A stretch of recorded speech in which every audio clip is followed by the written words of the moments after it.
This is my song, praising my Savior all the day long. This is my story.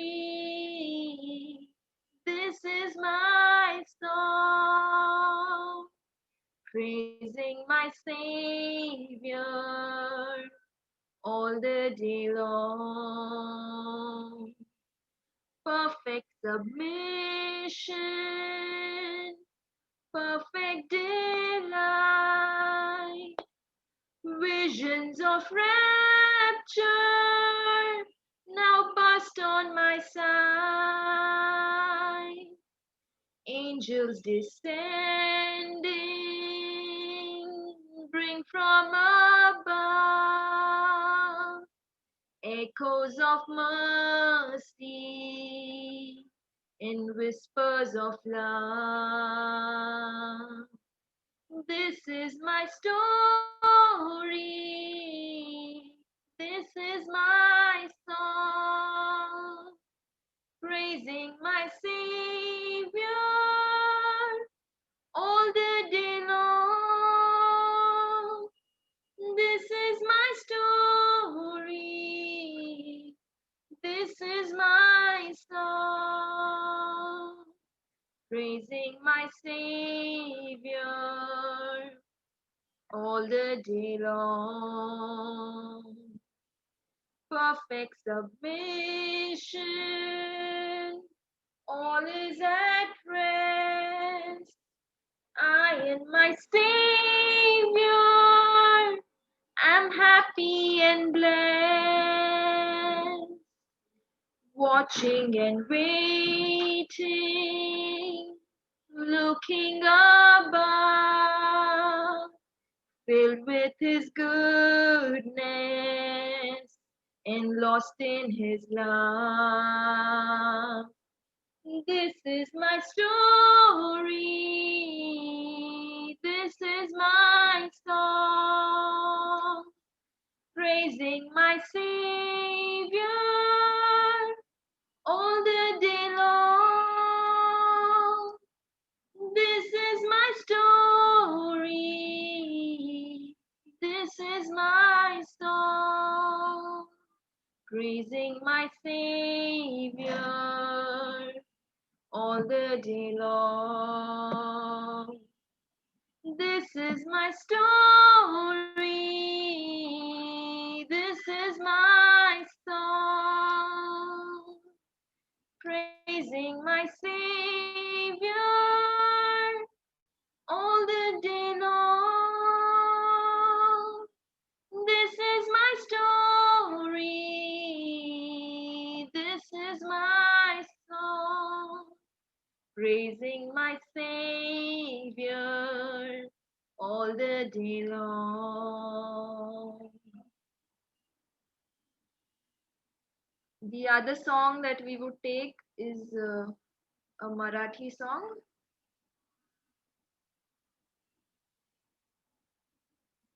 Tarak तो सामर्थ्य तो, तारक तो सामर्थ्य तो येशू देव युगानुयुग आहे. तारक तो सामर्थ्य तो येशू देव युगानुयुग आहे. आहा हा हालेलुया, ओ हो हो होसाना, आहा हा हालेलुया, ओ हो हो होसाना. Hallelujah, hallelujah, hallelujah. Hallelujah, hallelujah, hallelujah. हा दिवस प्रभूचा आहे, उल्हास आनंद करू. हा दिवस प्रभूचा आहे, उल्हास आनंद करू. किती थोर तो देव, त्याचे गीत गाऊ. किती थोर तो देव,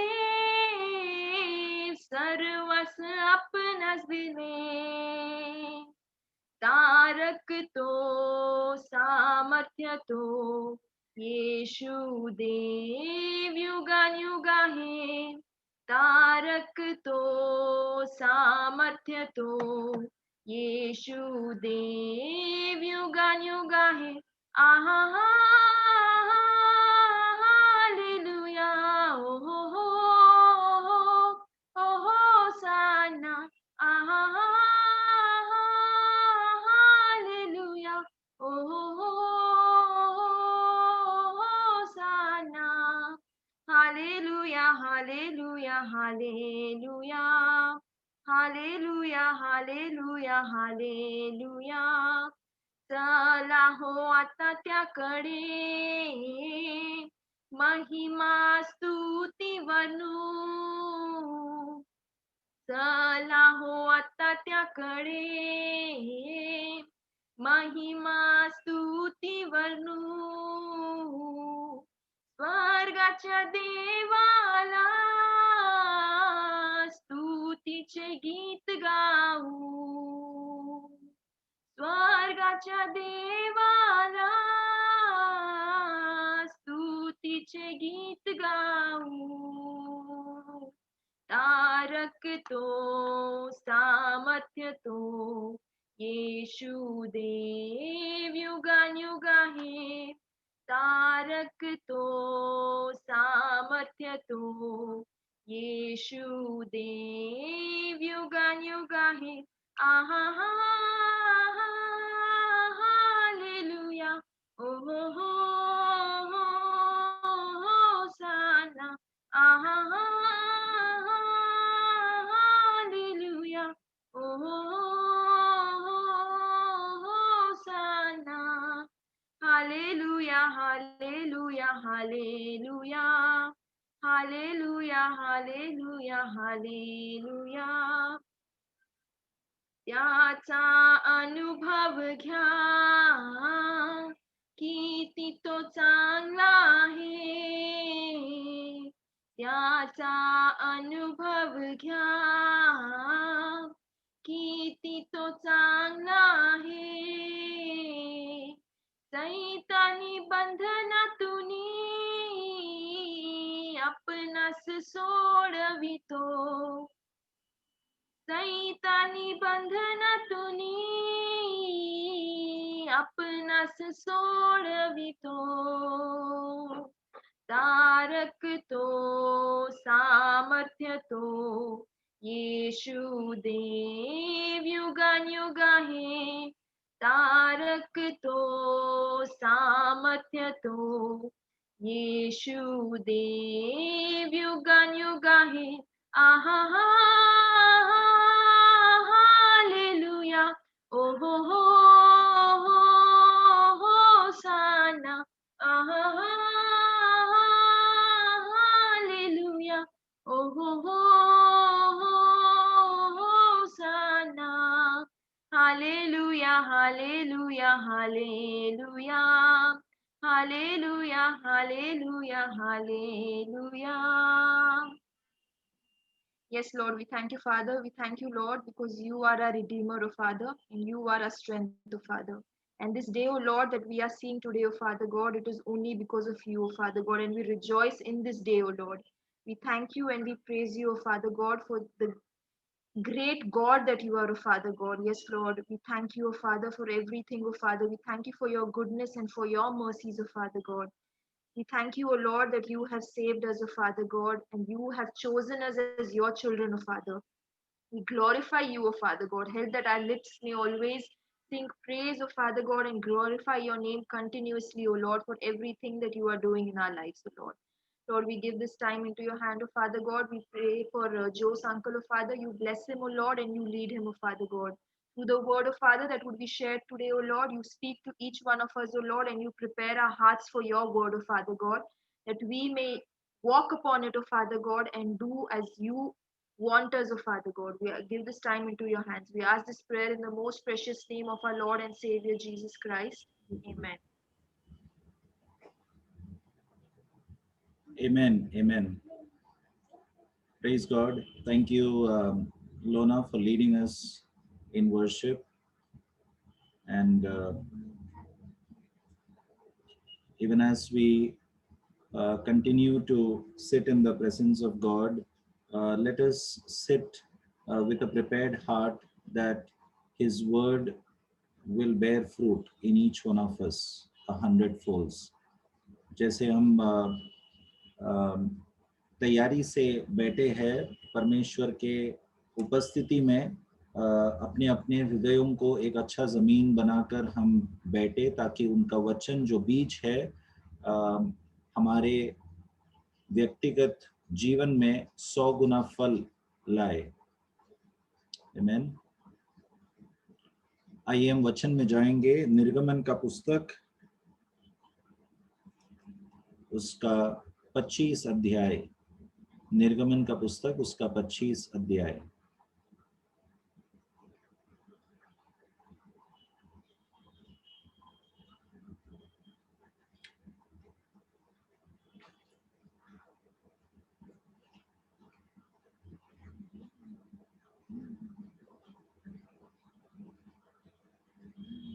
ओके, तो पिछले हफ्ते हमने जब वचन में से देखा था, हम वचन से ये सीखे कि कैसे परमेश्वर मूसा के द्वारा इजरायलियों से कहता है कि मेरे लिए एक निवास स्थान बनाओ। ओके, हम सब जानते हैं कि परमेश्वर इसीलिए नहीं कहा क्योंकि परमेश्वर को रहने का जगह नहीं है। ओके, परमेश्वर को एक निवास स्थान चाहिए, एक बड़ा कमरा चाहिए। नो, परमेश्वर को उसकी कमी नहीं है, लेकिन परमेश्वर निवास स्थान बनाने के लिए इसीलिए कहा क्योंकि हम जो उनके बच्चे हैं, हम उनके साथ एक व्यक्तिगत संबंध बनाए। तो परमेश्वर के लिए निवास स्थान बनाना वो परमेश्वर के फायदे के लिए, या परमेश्वर को कुछ कमी है, जगह नहीं है तो एक स्थान बनाना है, उसके लिए नहीं, परंतु हमें परमेश्वर के साथ एक रिश्ता बनाने के लिए, एक व्यक्तिगत संबंध बनाने के लिए, और कोई मकसद नहीं है निवास स्थान का। मैं ये इसलिए कह रहा हूं क्योंकि जब हम यीशु मसीह को ग्रहण करते हैं हमारे जीवन में, जब हमारा उद्धार होता है, हम अपने अपने शरीरों को परमेश्वर का एक निवास स्थान बनाते हैं। ये हमारा चुनाव है। It is a choice that we make when we receive Christ in our life, that we make our bodies as a sanctuary, a dwelling place for God. Amen. And it is a willful choice that we make. हम एक निर्णय लेते हैं, किसी के दबाव से नहीं। जब हम यीशु को हमारे जीवन में आमंत्रण करते हैं, उनको हमारे अंदर वास करने के लिए हम अनुमति देते हैं। जब यीशु ने प्रकाशित पुस्तक में कहा, मैं द्वार पर खड़ा हुआ खटखटाता हूं, जो द्वार खोलकर मुझे आमंत्रण करता है, मैं भीतर आकर मैं उनके साथ क्या करूंगा? हिंदी में क्या लिखा है? भोज करूंगा। I believe, right? I will come in and have supper with him. Okay, lo, I stand at the door and knock. If anyone opens the door, I will come in and have supper. So it is a personal relationship for which God is asking us to make a sanctuary for him. तो परमेश्वर का निवास स्थान जो हम स्वयं है, और दूसरी बात परमेश्वर का भवन जहां पर हम हर हफ्ते जाते हैं, रविवार से रविवार हम जब चर्च में जाते हैं, ओके, वो भी एक अर्थ से परमेश्वर का निवास स्थान है। ओके, लेकिन उससे भी बढ़कर हम स्वयं एक निवास स्थान है, हम स्वयं एक निवास स्थान है परमेश्वर के लिए. So the first priority is you and me, ourself, as a sanctuary, holy, set apart, acceptable to God. If we do not make ourselves the kind of sanctuary God wants us to be, then how much ever beautiful we make our church where we go to worship, how much ever beautifully we play the songs in the church, how much ever beautiful the chair and the walls look and the curtains look in the church, okay, it has no meaning. हम यदि हमारे व्यक्तिगत शरीरों को, जो परमेश्वर का मंदिर है, निवास स्थान है, इस शरीर को यदि हम शुद्ध नहीं करते, पवित्र नहीं करते, हमारे विचारों को शुद्ध नहीं करते, जो प्राथमिक परमेश्वर का निवास स्थान है, ऐसा नहीं करके हम परमेश्वर के भवन में रविवार को जाकर उस भवन को कितना भी खूबसूरत, कितना भी अच्छे से पेंट करे, वहां के कुर्सियों को अच्छे से रखे, एसी बहुत अच्छा है, वहां के जो माइक और जो भी सिस्टम है, स्पीकर्स है, और यूट्यूब में जो वो हम डालते हैं, और जो भी हम वहां पर इंस्ट्रूमेंट्स प्ले करते हैं, अच्छे से गीत गाते हैं, वो सब व्यर्थ है, वो सब व्यर्थ है यदि हम अपने आप को परमेश्वर के लिए अलग नहीं करते, पवित्र नहीं करते. Okay, so let us not lose the focus and the priority which God has himself made. परमेश्वर ने आरंभ से जो प्राथमिकता दिया है, उन प्राथमिकताओं को छोड़कर बाहर के खूबसूरतियों को हम यदि प्राथमिकता ज्यादा देंगे तो हम लक्ष्य को खोएंगे. हम ऐसे समझेंगे, कल्पना करेंगे कि हम सही मार्ग में है, हम स्वर्ग की ओर जा रहे, परंतु अंत में यीशु मसीह हमें हमसे ऐसा नहीं कहना चाहिए कि मैं तुम्हें कदापि नहीं जानता. Okay, let us be careful. It is a very serious affairs with God. Okay, तो परमेश्वर अपने निवास स्थान के लिए एक पहला कदम उठाया, और पहला कदम उठा के परमेश्वर इजरायलियों से कहता है, हमने पिछले हफ्ते देखा कि एक what do you call for arc,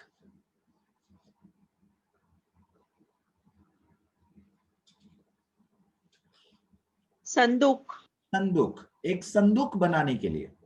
okay, तो 25 अध्याय में सबसे पहला हमने संदूक के बारे में सीखा. ओके, और ये संदूक, सबका ध्यान यहाँ पर होना चाहिए. Okay, don't miss out on any words because it is very valuable.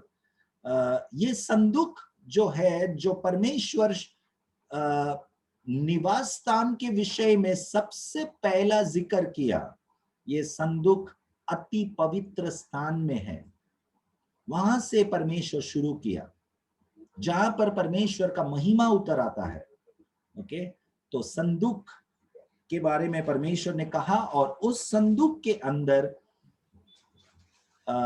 साक्षी का पत्र, the testimony of the covenant. Please understand those words. I may be repeating few words, but I think it has to be drilled into our hearts and minds. The testimony of the covenant. Every word has deep meaning. पर परमेश्वर ने हमारे साथ एक वाचा बांधा है. God has made a covenant with us. A relationship covenant. And for that covenant, there is a testimony. There is a commandment. Those 10 commandments written by God's own fingers on the tablet of stones. God demanded that that needs to be kept in the ark of the testimony. Okay, परमेश्वर जब साक्षी का संदूक बनाने के लिए कहा, उस संदूक के अंदर साक्षी पत्र रखने के लिए कहा, जो परमेश्वर के हाथ से लिखा हुआ 10 आज्ञाएं है। ओके, तो जब परमेश्वर हमारे साथ एक वाचा बांधा, उस वाचा रिश्ते का एक सबूत है। ओके, जो साक्षी का पत्र है। उस वाचा को प्रकट करने के लिए, स्थापित करने के लिए साक्षी का पत्र, जो 10 आज्ञाएं उनके स्वयं के हाथों से लिखा हुआ, तो वो 10 आज्ञाओं को पालन करने वाले परमेश्वर और हमारे बीच के उस वाचा को कायम रखता है। I'll repeat myself. उस वाचा को, उस 10 आज्ञाओं को पालन करने वाले हम परमेश्वर के और हमारे बीच के वाचा या रिश्ता को कायम रखने का एक सबूत है। ओके, कितना भी अच्छा संदूक बनाए, कितना भी महंगा आप बाइबल खरीद कर लाए, जब तक आप पालन नहीं करते, आपके और परमेश्वर के बीच का जो रिश्ता है वो कायम नहीं रहता। जो वाचा परमेश्वर ने बांधा है, उसका मोहर है वचन, साक्षी का पत्र, 10 आज्ञाएं। हमारे लिए केवल 10 आज्ञाएं नहीं है, हमारे लिए ये 66 पुस्तक परमेश्वर का वचन है, जिनके अनुसार हमें जीना है। न दाएं न बाएं हटना परमेश्वर ने आज्ञा दी। ओके, उन वचनों के अनुसार जीने वालों के लिए वो वाचा जो परमेश्वर ने बांधा है, वो रिश्ता कायम रहता है। यदि हम आज्ञाओं से हटकर अपने मनमानी के अनुसार हम जिएंगे, तो हमारा रिश्ता परमेश्वर के साथ कायम नहीं रहता। इसीलिए उस संदूक के ऊपर, साक्षी के संदूक के ऊपर जो mercy seat, what does it say in Hindi? Mercy, दया का स्थान। दया नहीं, एक दूसरा शब्द वहां पर इस्तेमाल किया है। 17 वाक्य पढ़िए। जोसेफ पिंटो ब्रदर नहीं है अब तक, वो आएंगे, लेकिन तब तक या आगे भी कोई भी जिनको वचन मिला वो पढ़ सकते हैं। फिर चोखे सोने का एक प्रायश्चित, 17 वाक्य। यस, 25 का 17। Yes, correct, continue. फिर चोखे सोने का एक प्रायश्चित का ढकना बनवाना, उसकी लंबाई, या प्रायश्चित का ढकना। प्रायश्चित करना मतलब पश्चाताप करना। पर mercy seat, where God shows mercy. Okay, तो इस संदूक के अंदर परमेश्वर ने अपने अति पवित्र स्थान में, जहां पर वो प्रकट होने वाला है, वहां पर इस संदूक के अंदर साक्षी पत्र जो वचन है, जो 10 आज्ञाएं है, वो रखने के लिए क्यों कहा? वो एक चिन्ह के रूप में है कि इस वचन में लिखे हुए आज्ञाओं को न पालन करने वाले, ओके, उनके लिए परमेश्वर एक प्रायश्चित का मौका देता है, पश्चाताप करने का मौका देता है। तो हमारे और परमेश्वर के बीच के रिश्ते में सबसे प्राथमिक वचन का आज्ञा पालन करना। यदि वचन का आज्ञा पालन नहीं करते तो परमेश्वर पश्चाताप करने का मौका देता है। इसलिए वहां पे प्रायश्चित का ढकना वहां पे है। The mercy seat is on the ark of the covenant. और यदि प्रायश्चित नहीं करते, यदि हम पश्चाताप नहीं करते, यदि हम मन नहीं फिराते, तो परमेश्वर का महिमा भरा उपस्थिति हमारे जीवन में हम महसूस नहीं कर सकते। उस अति पवित्र स्थान में परमेश्वर का महिमा भरा उपस्थिति उतर आने के लिए उस साक्षी उस प्रायश्चित का ढकना जो संदूक के ऊपर है, वहां पर महायाजक बाहर के आंगन में बलिदान किया हुआ निर्दोष जानवर का लहू का छिड़काव करते थे इस संदूक के ऊपर। उस लहू का छिड़काव हुआ करता था।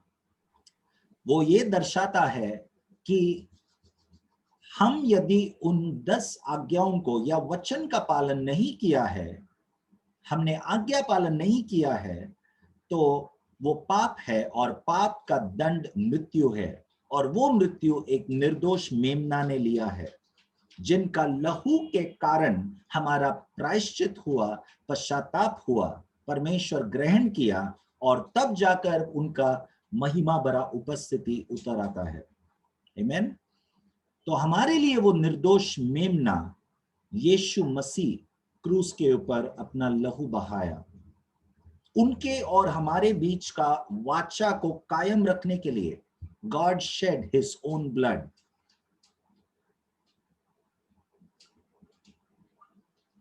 So in the whole topic of the tabernacle or the church, God's dwelling place, the most important is our relationship with God.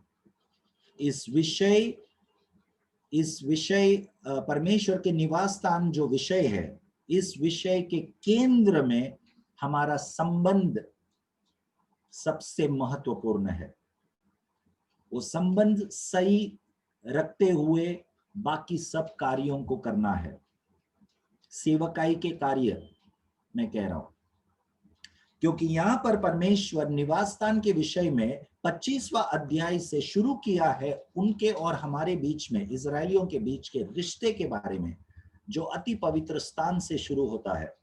और फिर जाकर आगे हम आज देखेंगे 25 अध्याय से 30 अध्याय तक हम देखेंगे कैसे बाकी और भी कार्य परमेश्वर आज्ञा देता है करने के लिए, बाकी पात्रों को कैसा इस्तेमाल करना है, बाकी जो पदार्थ है उस अति पवित्र स्थान में। ओके,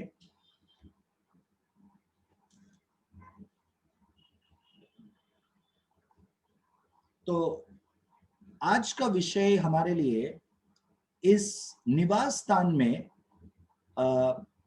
जो इजरायलियों को परमेश्वर ने मूसा के द्वारा कहा था, इस निवास स्थान एक चिन्ह है परमेश्वर का स्वभाव का। परमेश्वर का स्वभाव का चिन्ह है ये निवास स्थान का जो वर्णन परमेश्वर ने किया है। The description that God has given about the tabernacle, about the sanctuary, his dwelling place, that is symbolic to God's own character. Okay, and this signifies the concept of salvation. ये जो निवास स्थान का जो वर्णन परमेश्वर किया है इजरायलियों को, वो उनका उद्धार का एक प्रकटीकरण है। परमेश्वर का हमारे लिए उद्धार का जो योजना है, उसका प्रकटीकरण परमेश्वर आरंभ में ही किया था। तो परमेश्वर का उद्धार ये नया करार का एक योजना नहीं था। It is not a planning done in the New Testament. It is from the Old Testament itself. It has been symbolic about God's salvation and his character. Okay, तो हम 25 अध्याय से 30 अध्याय तक आज देखेंगे और सभी वचन को हमें नहीं पढ़ना है, परंतु इस निवास स्थान में कौन से पात्रों को परमेश्वर इस्तेमाल करने के लिए कहा, उसमें परमेश्वर का स्वभाव क्या दर्शाता है, परमेश्वर के मन के उद्देश्य क्या है वो हम जानेंगे। निर्गमन का 27 अध्याय, एक्सोडस चैप्टर 27, आप में से कोई भी पढ़ सकते हो जिनको पहला वचन मिला। 27 अध्याय, उसका पहला वाक्य। फिर वेदी को बबूल की लकड़ी की 5 हाथ लंबी और 5 हाथ चौड़ी बनवाना। वेदी चौकोर हो और उसकी ऊंचाई 3 हाथ की हो।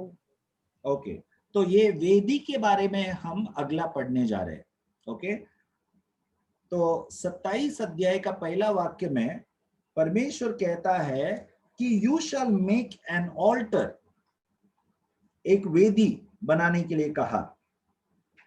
ओके, और ये वेदी कहां पर है? इस अति पवित्र स्थान और पवित्र स्थान जो बीच में है, उस पवित्र स्थान के बाहर, बाहरी आंगन में ये वेदी है। ओके, और एक बार पढ़िए सिस्टर।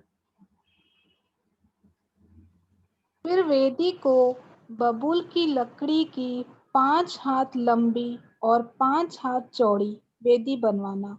वेदी चौकोर हो और उसकी ऊंचाई 3 हाथ की हो। या वेदी कैसा हो? चौकोर। चौकर।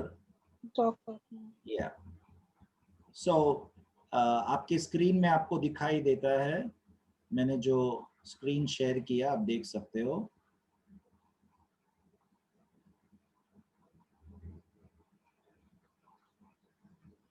ये है वेदी।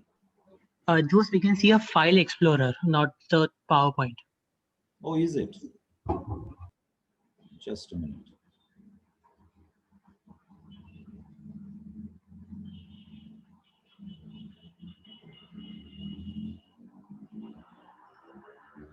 Now, can you see the PowerPoint? Yes.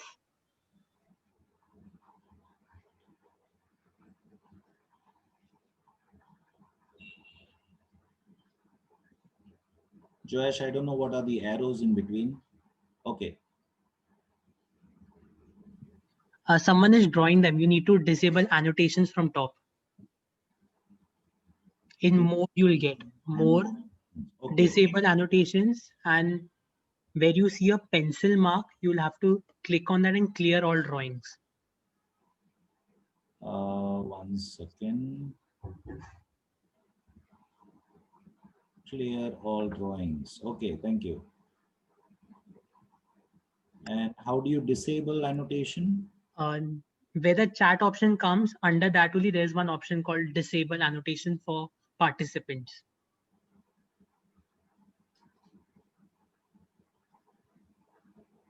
Chat option. Okay. Down. No, on top. Top, right, more will be there. Under more, first will be chat, and then down it will be the disable annotations. Okay, disable annotation for others. Okay, thank you. Yeah. Thanks, Joash. There's a new thing that I learned today. Praise God. Okay, so आपके screen में जो दिख रहा है वो है वेदी, जो चौरस है, और परमेश्वर इस वेदी को बनाने के लिए कहा। ये वेदी क्यों बनाने के लिए कहा? बलिदान चढ़ाने के लिए। और ये वेदी बाहरी आंगन में होता है। तो बाहरी आंगन में दो पदार्थ है।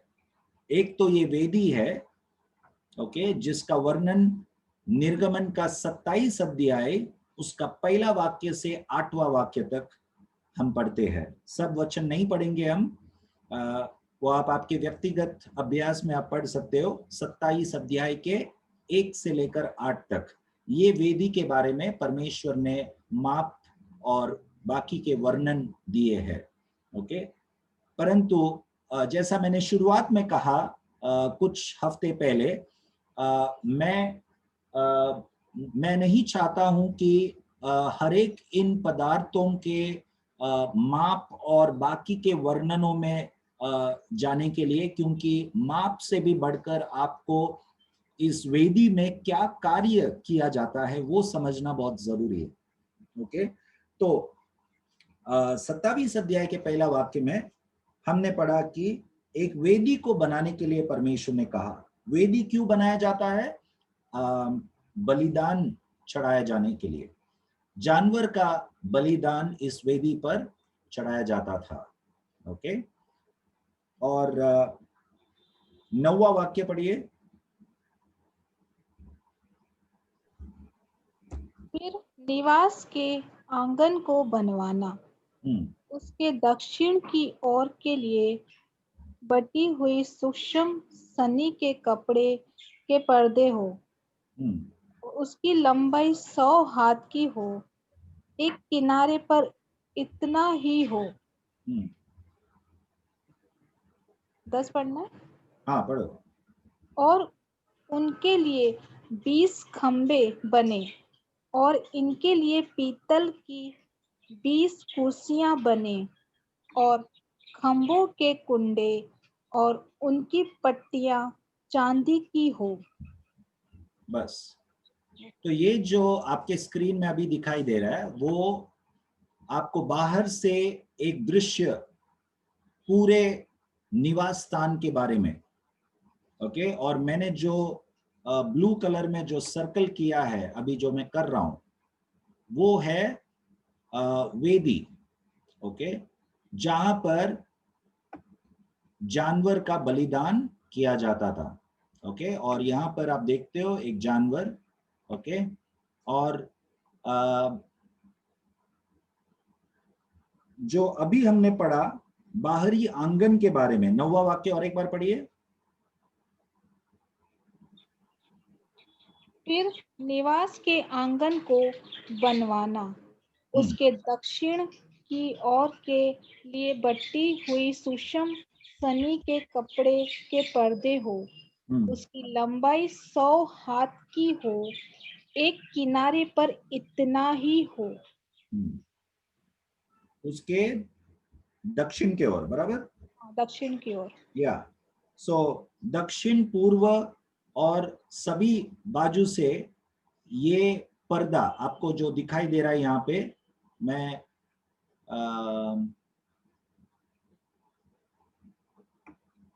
ये देखो लाल लाइन में बना रहा हूं। ये जो पर्दा आपको बाहर का आंगन का पर्दा, ओके, ये बनाने के लिए परमेश्वर ने कहा।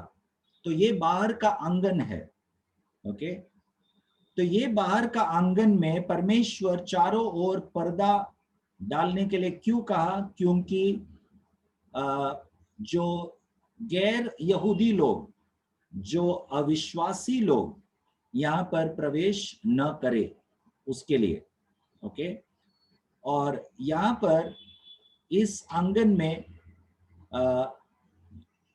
जब यहूदी लोग आते हैं, ओके, तब यहाँ पर बलिदान चढ़ाकर सबसे पहला जब यहाँ से जब प्रवेश करते, ये जो है एंट्रेंस है जहाँ पे मैं अभी लाइन डाल रहा हूं, तो यहाँ से अंदर प्रवेश करते हैं। प्रवेश करते ही पहला क्या दिखाई देता है? बलिदान। ये वेदी, इस वेदी पर बलिदान चढ़ाने के लिए। ओके, तो परमेश्वर का मन को हमें समझना बहुत जरूरी है। प्रवेश करते ही हम पापी है, इसका एक एहसास होना बहुत जरूरी है सबसे पहला। ओके, कौन से स्टेज में, कौन से प्लेटफॉर्म पर परमेश्वर का महिमा भरा उपस्थिति उतर आता है? अति पवित्र स्थान में, जो 1 और 2 जो लिखा है, मैं जहां पर अभी लाल पेन से जो सर्कल कर रहा हूं, अति पवित्र स्थान में। ओके, वहां पर परमेश्वर का महिमा भरा उपस्थिति उतर आता है। लेकिन इस आंगन में प्रवेश करते ही वो परमेश्वर का उपस्थिति जहां पर आता है वो नहीं है सबसे पहला बलिदान वाला वेदी। तो परमेश्वर हमें क्या सिखाता है कि सबसे प्राथमिक एहसास करना कि हम पापी है और हमारे लिए यीशु मसीह वो निर्दोष मेमना बनकर बलिदान हुआ क्रूस पर। उनके बलिदान के कारण जो भी है हम, ओके, हम उनके कारण है। तो ये एहसास किए बिना यदि हम परमेश्वर के सेवक का ही, वो कुछ भी हो, वो स्टेज में हो या बाहर सड़क में हो, सुसमाचार सुनाना हो या कुछ भी हो, यदि हम करेंगे तो परमेश्वर को ग्रहण योग्य नहीं है। ओके, तो जो स्टेज के ऊपर जो परमेश्वर का उपस्थिति उतर आता है, उसके पहले एहसास होना जरूरी है कि एक निर्दोष मेमना, हमें नम्र करने के लिए इस प्रकार का योजना परमेश्वर किया है। क्योंकि बहुत आसान है कि हम घमंड कर सकते हैं हमारे खुद के काबिलियत पर। ओके, तो परमेश्वर ये नहीं चाहता है कि हम घमंड करें, इसलिए उनका बलिदान, उनका वेदी सबसे पहला। ओके, और बाहरी आंगन का वर्णन यहाँ पर किया गया है। आगे निर्गमन का 30 अध्याय, उसका 17 वाक्य से पढ़ेंगे। Exodus chapter 30 verse 17 onwards.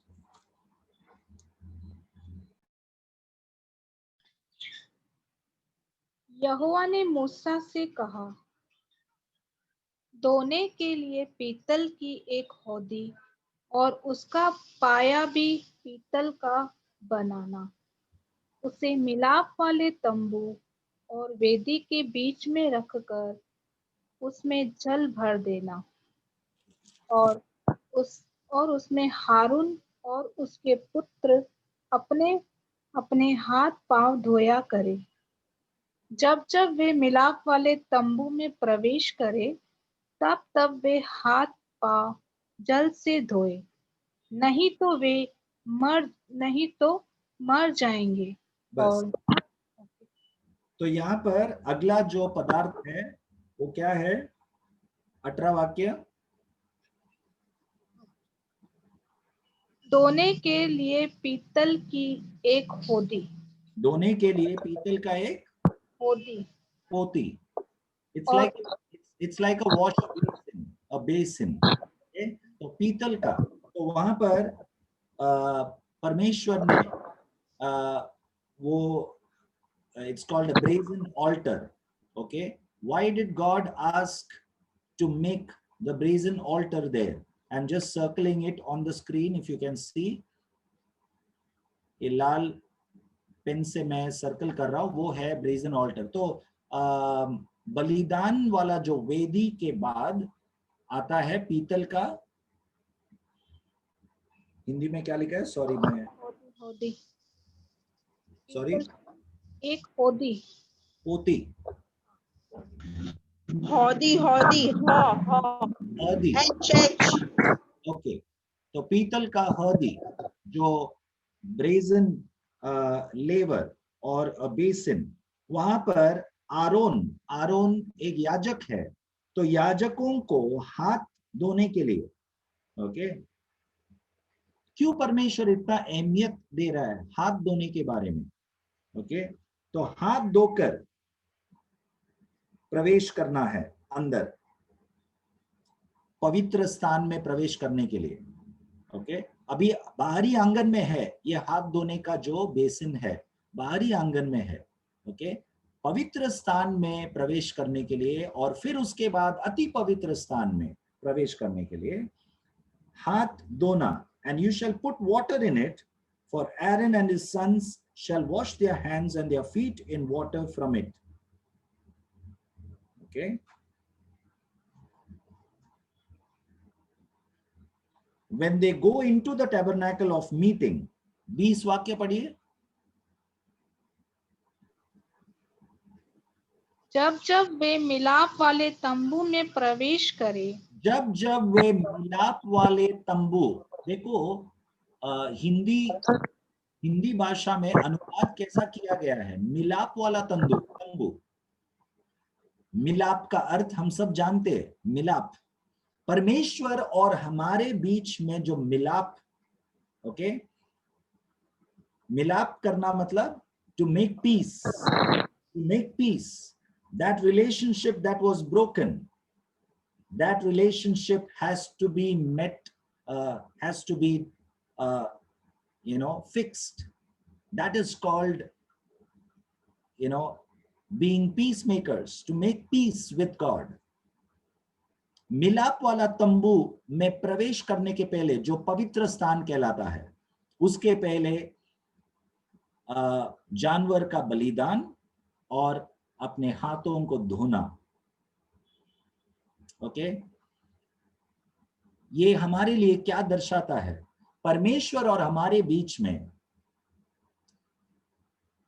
यदि मिलाप होना है, एक रिश्ता कायम रहना है जो पाप के कारण टूट गया था, ओके, ये केवल शुरुआत में उद्धार के समय पर, यीशु मसीह को ग्रहण करने के समय पर केवल नहीं है, लेकिन ये रोज का हमारा एक कार्य होना है।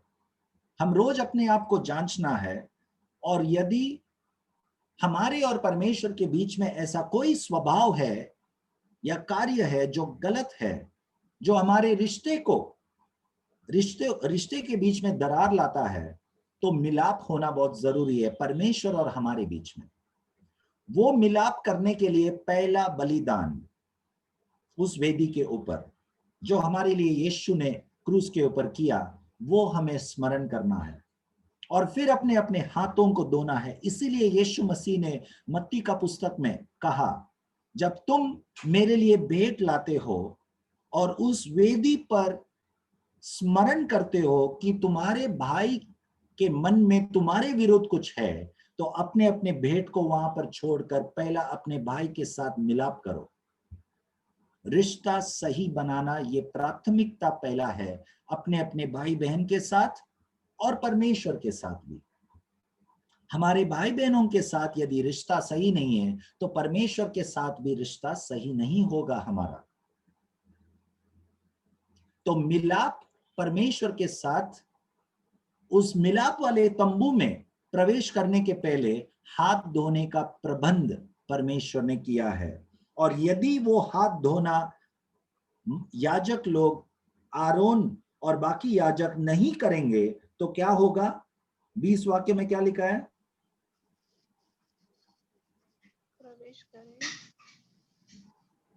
तंबू में प्रवेश करे, तब वे हाथ पांव जल से धोए, नहीं तो मर जाएंगे। और जब वे वेदी के पास सेवा टहल नहीं तो मर जाएंगे। So it is a very serious affair if we don't cleanse our hands. Okay, ये अभी कोरोना के टाइम पे पिछले साल से हम सब सैनिटाइजर वगैरह यूज करने का सीखे, लेकिन ये हमारे शारीरिक हाथों को धोने से भी बढ़कर हमारे मनों को, हमारे रिश्तों को धोने के बारे में है, सही करने के बारे में। ओके, ये हमारे लिए एक आत्मिक अर्थ परमेश्वर प्राथमिकता देता है, जिसको हमें भी प्राथमिकता देना है। Okay, so let us make peace with people. हम लोगों के साथ, हमारे अपने अपने रिश्तेदारों के साथ, पति पत्नी, बच्चों के साथ, कलीसिया में भाई बहनों के साथ, ओके, एक व्यक्तिगत जो रिश्ता है हमारा, ओके, वो सही रखना है जितना हो सके। जैसा नया करार में पौलुस कहता है, जितना हो सके एक दूसरे के साथ शांति में रहो। मैं जानता हूं आप लोगों के मन में एक प्रश्न आया होगा, यदि सामने वाला मिलाप नहीं करता है हमारे साथ तो हम क्या करें? वो जिम्मेदारी आपके ऊपर नहीं है, परमेश्वर आपको दोष नहीं देगा, लेकिन आपकी तरफ से क्या आपने कदम उठाया है? Have you taken that step to make peace with people? That is all what God sees. Okay, because why that is important? To keep your relationship with God. Okay, यहाँ पर स्क्रीन में देखो, मैं लाल पेन से बता रहा हूं, ये जो मिलाप वाला जो तंबू है यहाँ पर, ये है मिलाप वाला तंबू। पवित्र स्थान यहाँ पर है, पवित्र स्थान, और ये अंदर है अति पवित्र स्थान।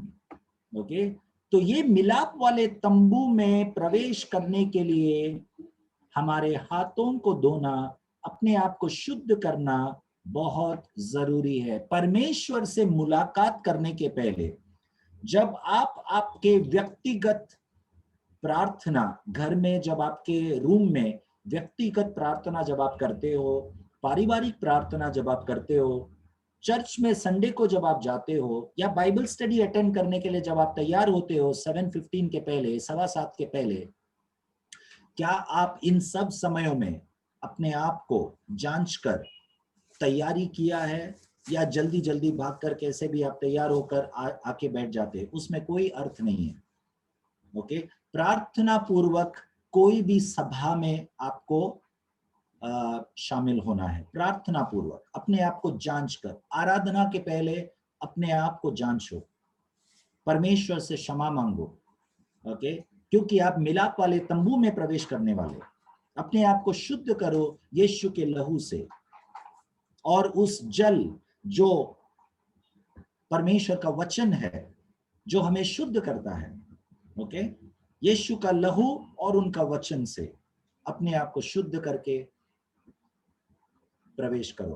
तब आप ऐसा करके देखो, उस दिन का आराधना, उस दिन का प्रार्थना कितना सामर्थी होगा, आप महसूस करेंगे, क्योंकि परमेश्वर, उनका महिमा भरा उपस्थिति आपके बीच में जब उतर आएगा, परमेश्वर प्रकट करेगा अपने आप को। ओके, तो मैं चाहता था कि पवित्र स्थान और अति पवित्र स्थान भी आज मैं खत्म करूं, लेकिन मैं आगे नहीं बढ़ना चाहता हूं, क्योंकि इतना जो आपने बाहरी आंगन का जो आज सुना वह काफी है। बहुत कुछ हम सब अपने अपने व्यक्तिगत जीवनों में सही करने के लिए अगले हफ्ते हम देखेंगे पवित्र स्थान और अति पवित्र स्थान के विषयों को लेकर। Okay, so let us all prepare ourselves, even as we make peace with people and make peace with God.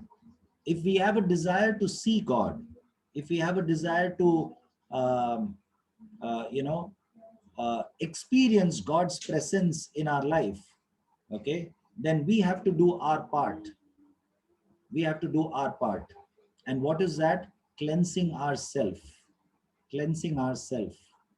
preparing to meet God. And that has to be done every moment. हर वक्त यदि आप चाहते हो कि प्रभु आपके साथ रहे, आपको आशीष दे, आपके हाथ के कामों को आशीष दे, आप काम पर जब जाते हो, ऑफिस में, आपके बिजनेस में, आप घर काम जब करते हो, जो भी है, प्रभु आशीष करना चाहता है, आप चाहते हो, तो अपने आप को तैयार करो। Prepare yourself to meet your God every moment. केवल संडे को नहीं, केवल उस प्रभु भोज से भाग लेने के पहले नहीं, परंतु हर समय हमें तैयार रहना है। आमीन। आइए हम प्रार्थना करेंगे। स्वर्ग पिता परमेश्वर, प्रभु यीशु मसीह के नाम से हम अपने आप को आपके पास लेकर आते हैं। धन्यवाद परमेश्वर, उस बलिदान के लिए जो 2020 साल पहले आपका पुत्र यीशु ने हमारे पापों का प्रायश्चित के लिए क्रूस के ऊपर एक बार और हमेशा के लिए अपना लहू बहाकर बलिदान दिया। यस लॉर्ड, हम सब विश्वास करते हैं और आपके वचन के अनुसार विश्वास से, आपके अनुग्रह से हमारा उद्धार हुआ है। यस लॉर्ड, इस उद्धार को हम भय के साथ और थरथराते हुए हम बनाते हैं। प्रभु, आपका पवित्र आत्मा का अद्भुत कार्य हम सबके जीवन में लगातार होने दे प्रभु। यस लॉर्ड, जैसे इजरायलियों ने आपका महिमा भरा उपस्थिति को देखा, महसूस किया, हम सब हमारे रोज के जीवन में हम महसूस करना चाहते प्रभु। One thing we desire, yes Lord, to see your glory, आपका महिमा देखने के लिए, आपका उपस्थिति को महसूस करने के लिए हम इच्छुक है प्रभु। यस लॉर्ड, आपके वचन सुने हुए हर एक को आप आशीष कर प्रभु 100 गुना फल से। हमारे जीवन परिवर्तन से। यस लॉर्ड, धन्यवाद परमेश्वर। पिता परमेश्वर, हम प्रार्थना करते हैं कि आने वाले दिनों में आपके वचन के अनुसार हम जिए। यस लॉर्ड, ये प्रार्थना यीशु मसीह के नाम से हम मांगते हैं, आमीन। हम ट्रेवर के लिए प्रार्थना करेंगे। शार्लेट सिस्टर का बेटा ट्रेवर, उनका बर्थडे है आज। आइए हम सब मिलकर एक मन होके ट्रेवर के लिए प्रार्थना करेंगे। अपने अपने हाथों को हम आगे बढ़ाए। पिता परमेश्वर, ट्रेवर के लिए हम प्रार्थना करते प्रभु। माँ के गर्भ में आपने उनको रचाया, उनके शरीर के हर एक अंगों को रचाया प्रभु। उसका पैदा होने के पहले ही आपने योजना किया प्रभु। हम प्रार्थना करते परमेश्वर कि आपका उद्देश्य और योजना ट्रेवर के जीवन में पूरा होने दे प्रभु। अंधकार के हर एक शक्ति उसके जीवन के विरुद्ध जो कार्य कर रहा है, इस शक्ति के विरुद्ध हम एक मन होके यीशु के नाम से आते हैं। यीशु का लहू ट्रेवर के उद्धार के लिए और अनंत काल के जीवन के लिए बहाया गया। शैतान तेरा कोई काम नहीं ट्रेवर के जीवन में। तेरे विरुद्ध हम यीशु के नाम से आते हैं और आज्ञा देते हैं, हर एक तेरे कार्यों को हम शून्य करते, निकल जा। पिता परमेश्वर, आपका इच्छा पूरा होने दे प्रभु ट्रेवर के जीवन में। आपने ये नया साल जो ट्रेवर को दिया, इस नए साल में जैसे वो प्रवेश करते प्रभु, एक नयापन से होने दे परमेश्वर। पिता परमेश्वर, जो कोई कानों ने नहीं सुना है, जो कोई आंखों ने नहीं देखा है, जो अपने मन में चित्त भी नहीं किया है, ऐसा आपने योजना जो ट्रेवर के लिए किया है प्रभु, आप उसको आपके बुद्धि से आशीष कर प्रभु। यस लॉर्ड, उद्धार का पूर्णता होने दे परमेश्वर उसके जीवन में। धन्यवाद प्रभु, आपने प्रार्थना सुना इसके लिए। पिता, पुत्र और पवित्र आत्मा के नाम से हम सब ट्रेवर को आशीषित करते। धन्यवाद प्रभु, ये प्रार्थना यीशु के नाम से हम मांगते। आमीन, आमीन। Amen. Please convey our wishes to Trevor. God bless you all. Dragon, happy birthday. Yes. Happy birthday. Dragon. Thank you. Happy birthday, Trevor. God bless you. Thank you. Joe's brother. हाँ बोलिए। Joe's brother, Christina. Yes, everyone. Christina. Joe's brother, somehow there's a problem. What is? In the beginning, it's getting disconnected again and again. Sorry. Actually, in the beginning, it's getting disconnected again and again. There's some connectivity problem. Maybe from your end, some internet issues. Okay. And there's some voice problem also. It's not audible, properly audible. Throughout the message, it was not audible. Yeah, this thing is low. Yes. Wrote the message. Oh, okay. Was it? Is it everyone's feedback? Is it the same? Was my voice